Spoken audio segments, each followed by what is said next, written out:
It happens to the best of us. Everything is going great, and then all of a sudden something happens and blows our budget out of the water. Unfortunately, busted budgets happen. It's just a part of life, but that doesn't mean that it has to have long-term effects on our goals. So in this video, we're going to talk about the things that you can do to bounce back from a busted budget as quickly as possible so you can get back on track.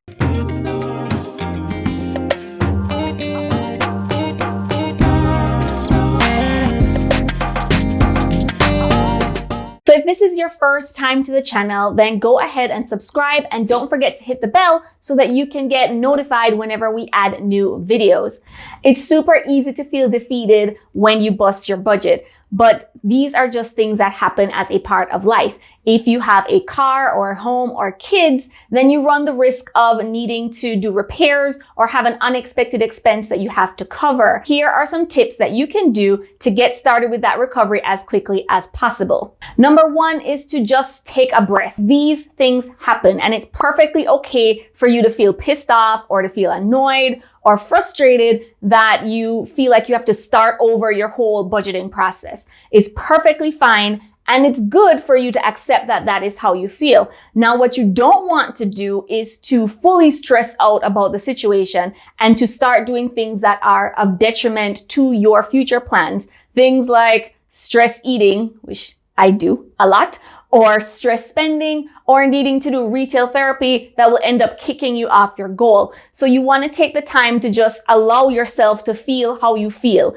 It's fine to be pissed off, and it's fine to say so. Give yourself time to accept what is happening and to be frustrated and to be annoyed. It's okay. The next thing you want to do is to assess the damage. You want to know how bad this really is. Is it a couple bucks here? Is it a couple $100? Is it a couple $1,000 worth of a dent in your budget? You can't really make changes or start doing anything until you understand the depth of what's going on. Furthermore, you want to find out how far you had to go in terms of going into debt for it or using your emergency fund to cover some of it so that you kind of know where do you need to catch back up. The third thing you want to do is to create a plan for how you're going to handle this new expense. You need to make adjustments to your budget as is necessary so that you can include this added bill that you have to cover for this busted budget unexpected expense.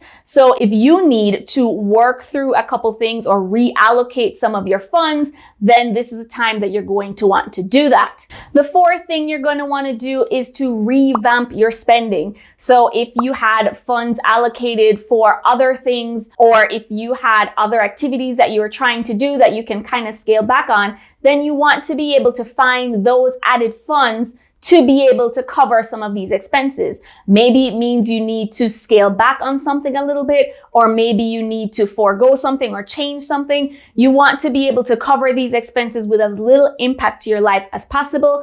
And some of those auxiliary spending things are usually a great place where you can cut it, especially in our food budget, because most of us are overspending on food even when we try to do better. So go ahead and think about some of the places where you can kind of cut your spending to be able to account for this new expense. The next thing you want to do is to evaluate the situation. So is this something that happened because it's a one-off thing, like your tire flew off your car, or, your sub pump exploded or something? Or is it a expense that just wasn't properly planned for? Something like you just didn't remember that you needed to do your car registration, or you didn't plan for paying your property taxes. Those are different things, and you will prepare for them in different ways. Unexpected things, emergency fund. Expected expenses that we didn't really plan for, then we need to make some adjustments so that we can plan for them in the future. Whether we set aside funds that we save every single month so that we know it will add up to that amount later, or have a different plan for how we're going to handle those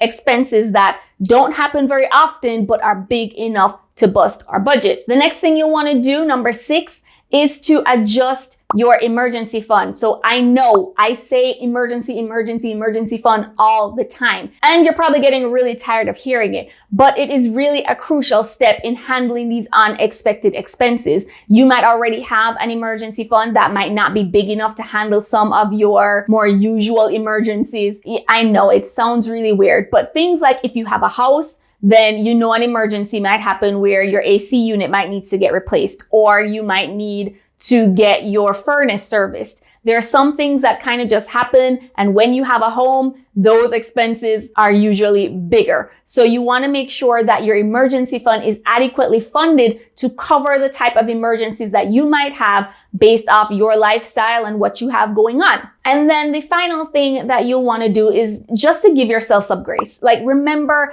that life is happening while we're planning, while we're working our goals, while we're trying to do better at our money and all these other things. Life is still happening around us. Rain is still coming and flooding our basement. We are still having issues with fillings and dentist appointments and doctor appointments, and things are just happening. So you have to give yourself some grace and just know that, hey, if this happens, all I'm going to do is just expect problems and eat them for breakfast. Like, just know that these things happen, and that it's not that you're not good with money. It's not that you're not good at budgets.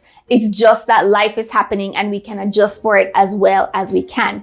Now, if you got value from this video, then please go ahead and hit the like button, because that will tell us that these are the type of videos that you want to see more of, and so we can give that to you. And if you haven't subscribed yet, then go ahead and do that and hit the bell so that you can get notified whenever we add more videos that will help you master your money and transform your life.